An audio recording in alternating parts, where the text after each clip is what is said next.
Kannur excise range inspector അക്ഷയുടെ നേതൃത്വത്തിൽ operation തണ്ടറിന്റെ ഭാഗമായി പുതിയതെരു ഭാഗത്ത് നടത്തിയ പരിശോധനയിൽ 5.5 കിലോഗ്രാം കഞ്ചാവുമായി ബീഹാർ സ്വദേശി അറസ്റ്റിലായി. ബീഹാർ ഹാറ ജില്ലയിലെ ബജ്പുരി സ്വദേശി സന്ദീപ് കുമാർ സിംഗ് ആണ് പിടിയിലായത്. എക്സൈസ് കമ്മീഷണറുടെ സ്പെഷ്യൽ സ്ക്വാഡ് നൽകിയ വിവരത്തിന്റെ അടിസ്ഥാനത്തിലായിരുന്നു പരിശോധന.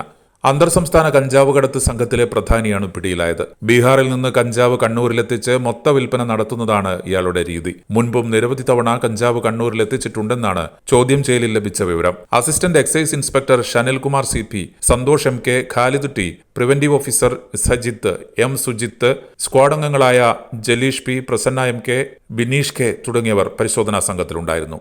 Agent news, Kannur. ഞാൻ